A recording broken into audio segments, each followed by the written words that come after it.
Steel remembers every cold snap and every heat wave, and I'm the only one who speaks its language. My name is Donald Strickland. I'm 59 years old, and for 37 of those years, I was the chief metallurgist for the Alyeska Trans-Alaska Pipeline System.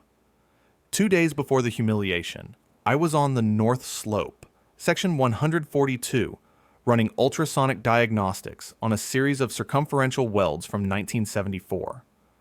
The wind was a physical thing, a solid wall of cold that hit you at 60 miles an hour. It was 22 below zero before the wind chill. My fingers, even in insulated gloves, were stiffening into claws around the transducer. The data scrolling across my portable display was familiar, an old friend telling me stories in a language of grain structures and stress ratios. The X70 high-yield carbon steel we used back then was a magnificent, cantankerous beast. It was strong, but it held a grudge. Every pressure spike, every seismic tremor, every thermal cycle was etched into its molecular memory. I was its interpreter. That same evening, back in the barracks at Prudhoe Bay, I wrote my report. Not on a tablet, not on a laptop connected to some cloud server. I wrote it in my logbook, a green government-issue hardbound notebook with a fountain pen. It was a habit from my 4 years in the Navy Seabees, a lifetime ago. Write it down. Make it permanent. The data was backed up digitally, of course, but the nuance, the intuition of how a weld was aging, that lived in my notebooks. They contained 37 years of the pipeline's soul. The call came the next morning, a summons. Not from my direct supervisor, the head of operations, but from an assistant I didn't recognize. A meeting with Mr. Hughes. 3rd floor, corner office. Be there at 1400. The formality was a red flag. In my world, problems were solved over bad coffee in a dirty trailer, not in a corner office. I flew back to Anchorage on the morning milk run. I still had grease under my fingernails that no amount of industrial soap could scrub away. I drove my 2004 Chevy Silverado 2500 HD from the airport to headquarters. The truck had 380,000 miles on it, most of them on the Dalton Highway. The Duramax diesel engine rattled with a familiar, comforting rhythm.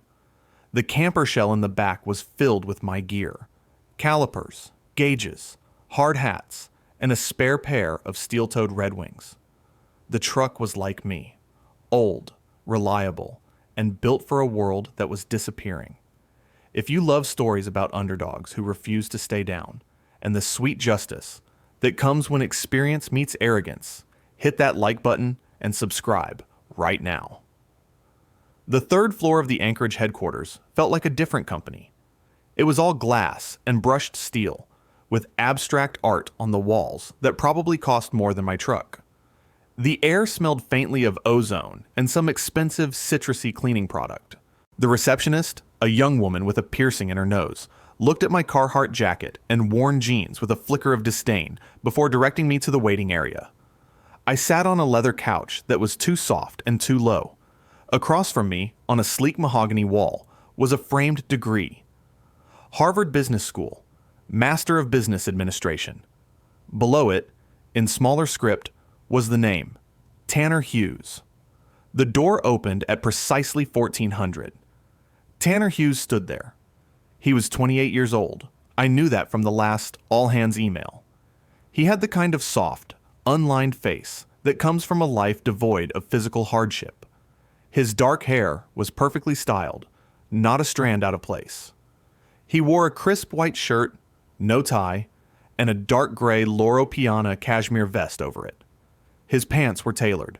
His shoes were Italian leather and shone under the recessed lighting. He had hands that had never held anything heavier than a latte. He gestured for me to come in, but he didn't make eye contact. His office was massive, with a floor-to-ceiling window overlooking the cook inlet. The desk was a slab of dark wood, empty except for a single laptop and a smartphone resting on a wireless charger. The Harvard MBA was on the wall behind him, a constant reminder of his supposed qualification. He didn't offer me a seat. He remained standing behind his desk, a king in his sterile castle.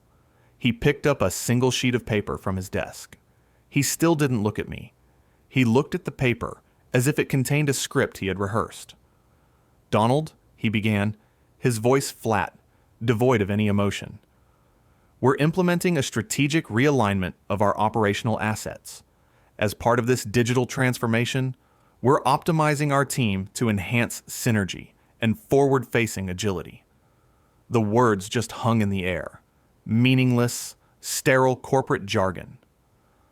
Optimization. I'd spent 37 years building and maintaining this company's sole asset, and now this kid was optimizing me. He finally looked up. His eyes were a pale, washed-out blue. "Your role has been identified as a legacy position.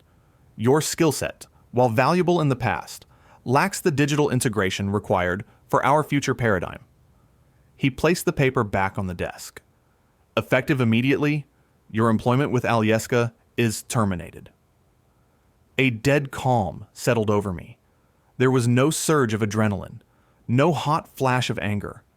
It was like watching a poorly acted scene in a movie. The words were real, but the man saying them was a caricature. He had no concept of what he was doing.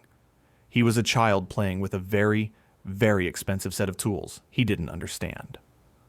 "Security will escort you to your office to collect your personal belongings," he continued, his gaze drifting towards his laptop. "Your final paycheck and severance details will be mailed to you. The door is right there." He dismissed me. 37 years of my life, gone in less than 60 seconds, ended by a boy in a vest reading from a script. He had already turned his attention back to his screen, my existence erased from his consciousness. I didn't say a word. I just turned and walked out. What he hadn't realized was that the piece of paper he was reading from wasn't the most important document in the room. The most important document was buried in a binder in the legal department, a binder he had probably never seen and wouldn't have understood if he had. It was the PHMSA, Critical Weld Authorization. Back in 2013, we had a near miss. A longitudinal seam weld on a section near Adigan Pass showed signs of stress corrosion cracking that none of our models had predicted.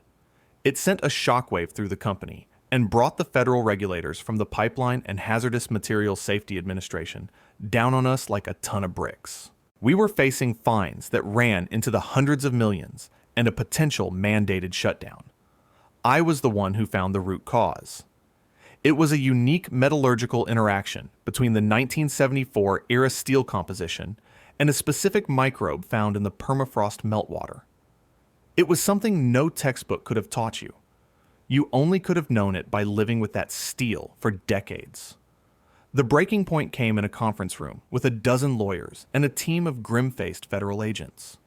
Our general counsel at the time was a man named Arthur Jensen. He was old school, a brilliant legal mind who understood that contracts and regulations were the real battlefield.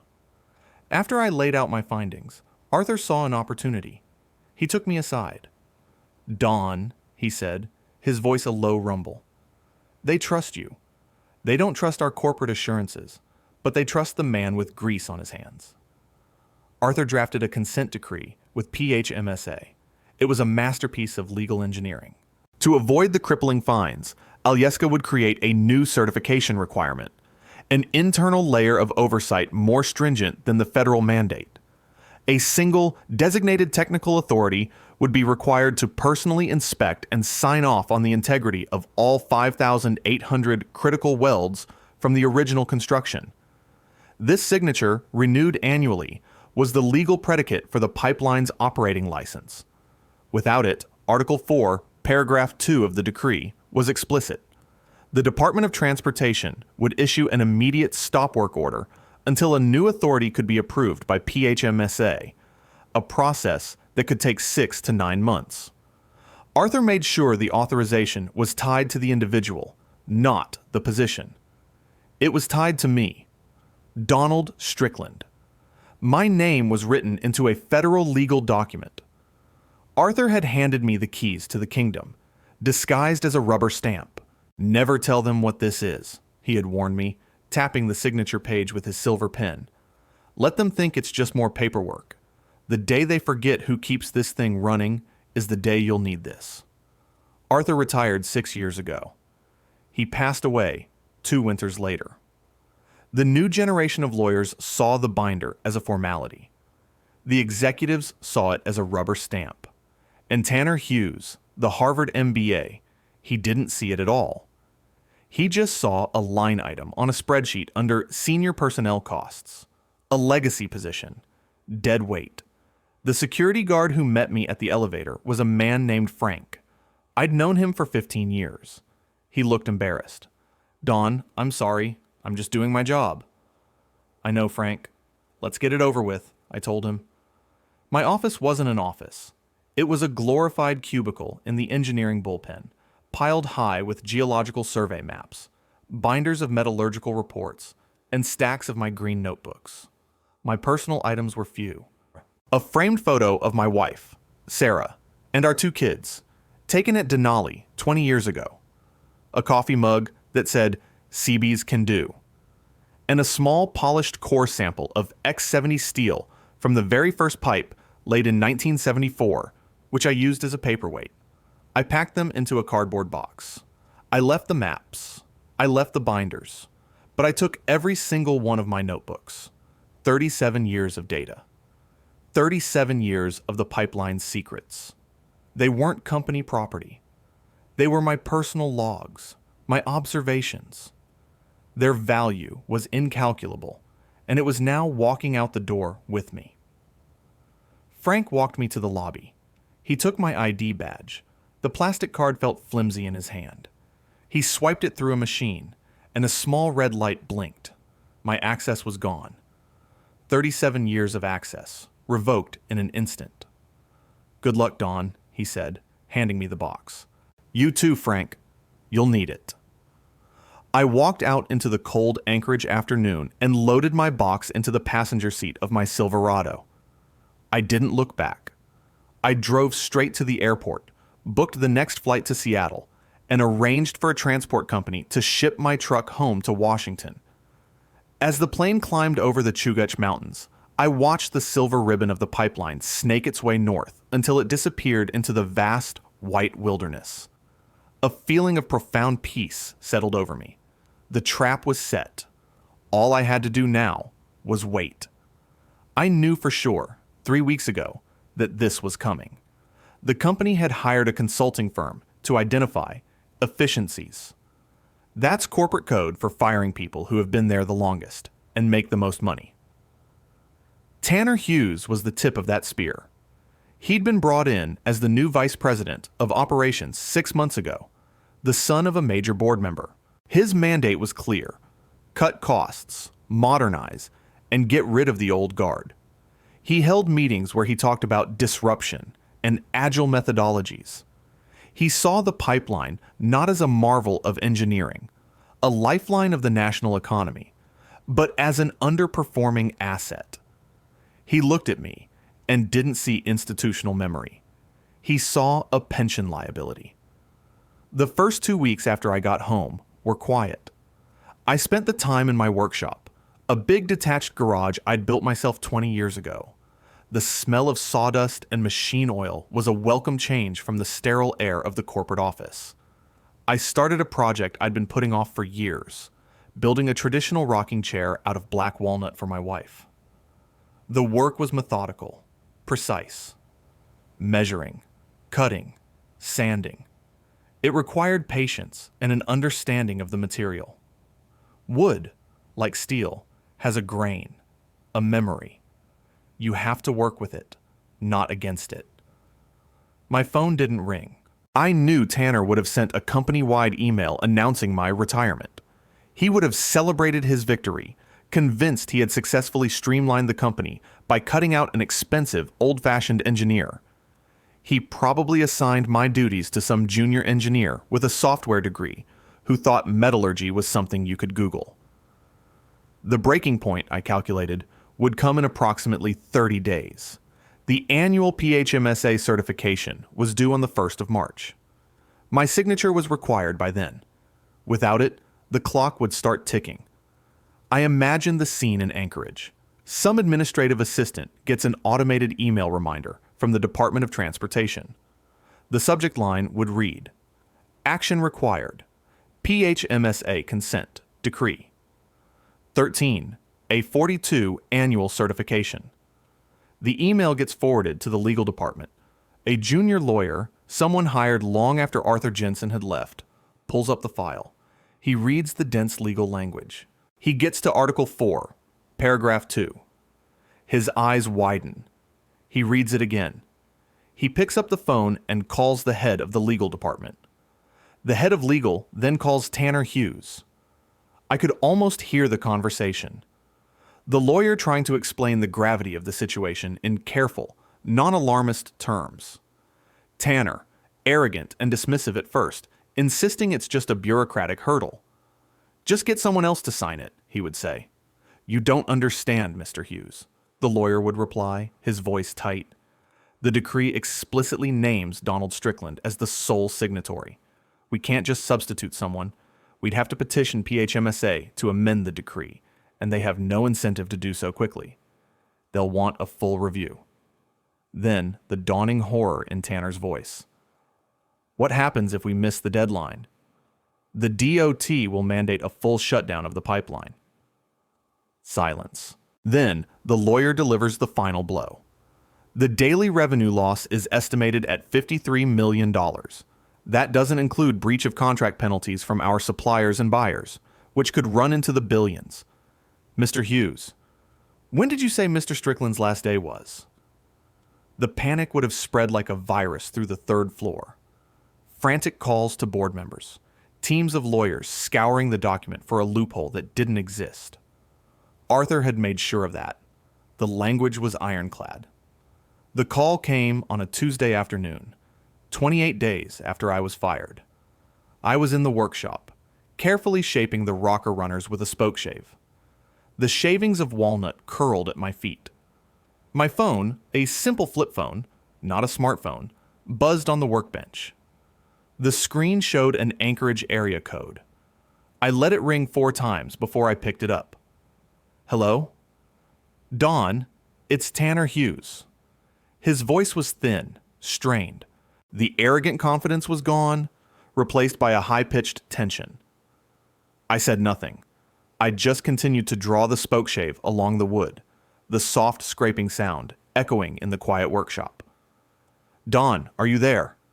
"I'm here," I said calmly. "Listen, there seems to have been a misunderstanding," he started, the words rushing out. "A failure of communication. Your termination was a clerical error. We need you to come back to Anchorage. Immediately." A clerical error.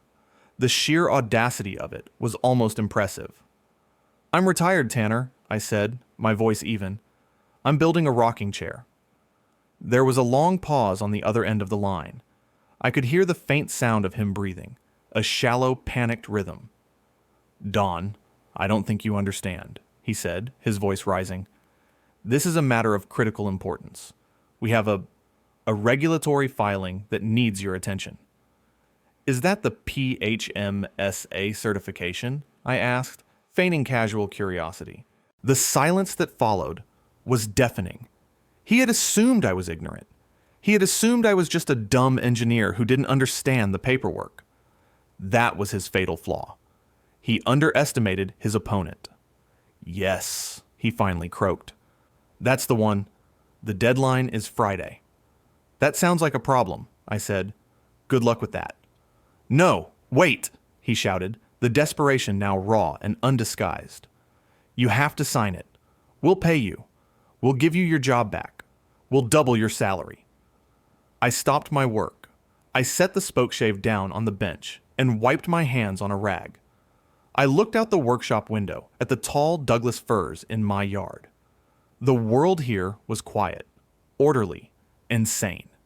I had no desire to return to his world of chaos and incompetence. But this wasn't about going back. This was about setting things right. "I do not accept the decision to reinstate my employment," I said, using the formal language of contracts. "As I said, I'm retired. My time is my own now. What do you want? He pleaded. Just tell me what you want. Anything. Here it was. The moment of reversal. The moment the power shifted from the corner office in Anchorage to a dusty workshop in Washington State. I had thought about this moment for 28 days. I knew exactly what I wanted. It wasn't just about money. It was about respect. It was about ensuring that this kind of arrogant ignorance could never threaten the integrity of the pipeline again. I might be convinced to come out of retirement on a consultancy basis, I said slowly, letting him hang on every word. But my terms are non-negotiable. Okay. What are they?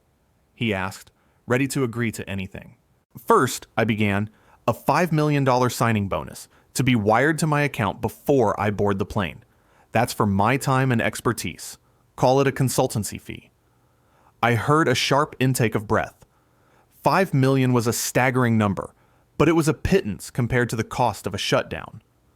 Second, I continued, I want a permanent seat on the Alyeska Board of Directors.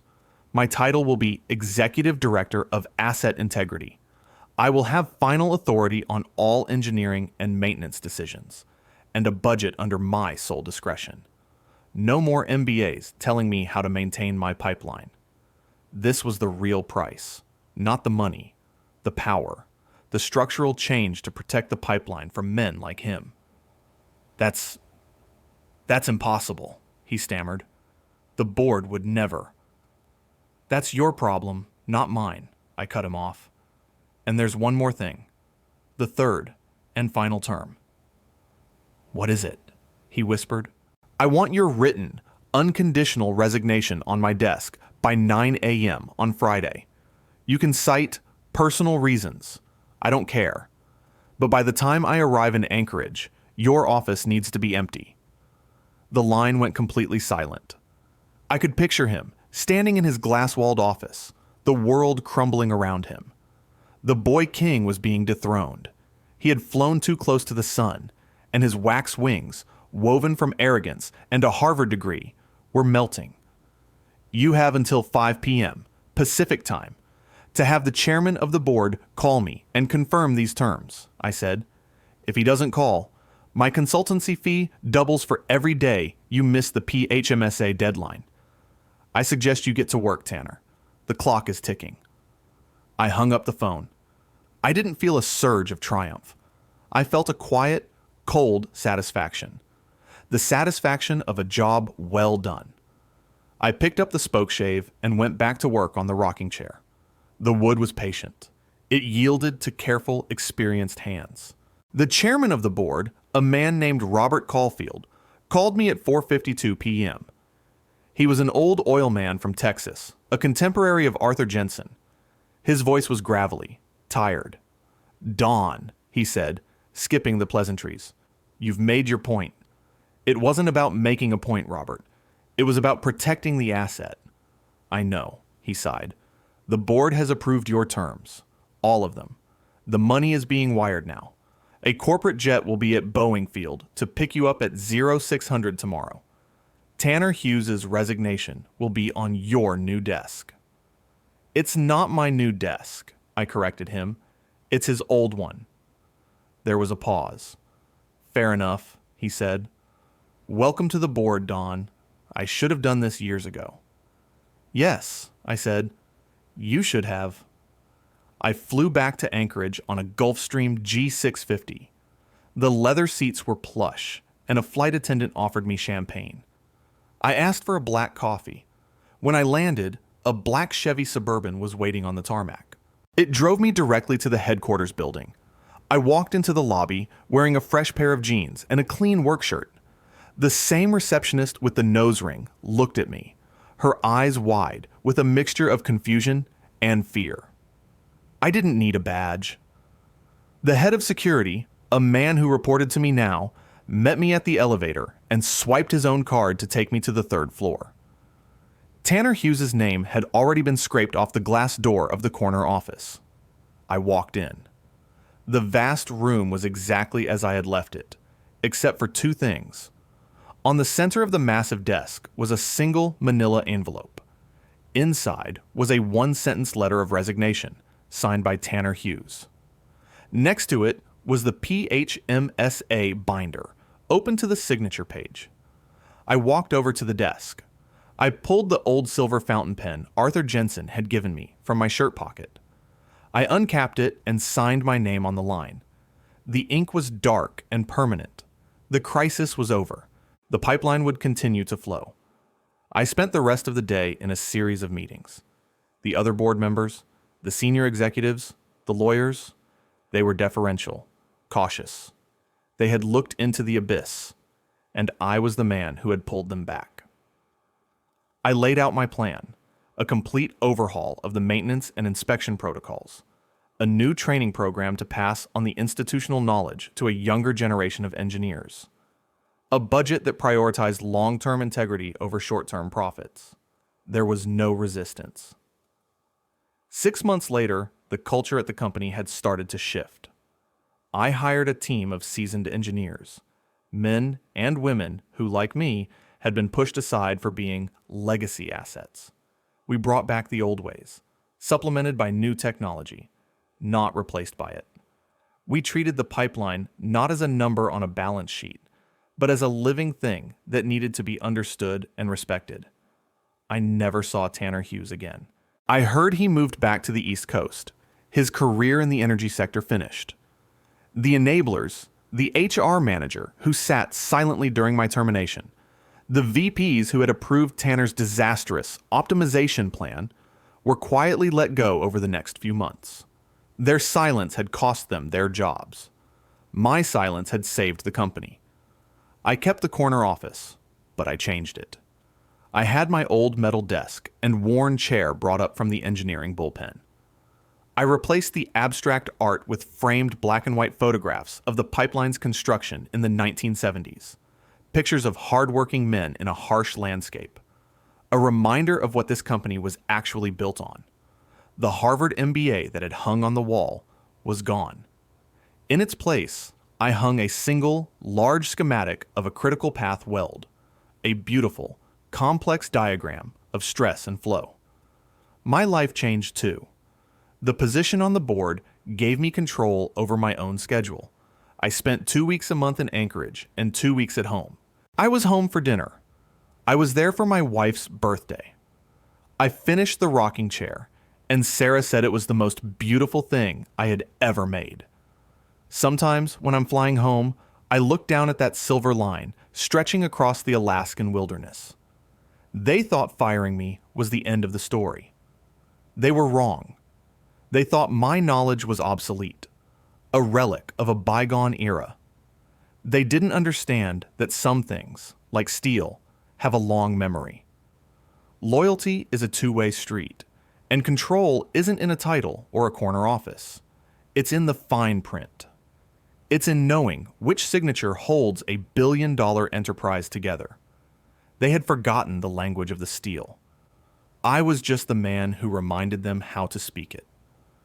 Thanks for watching, and I'll see you in the next video. Hit that like button. Leave a comment. Subscribe to the channel.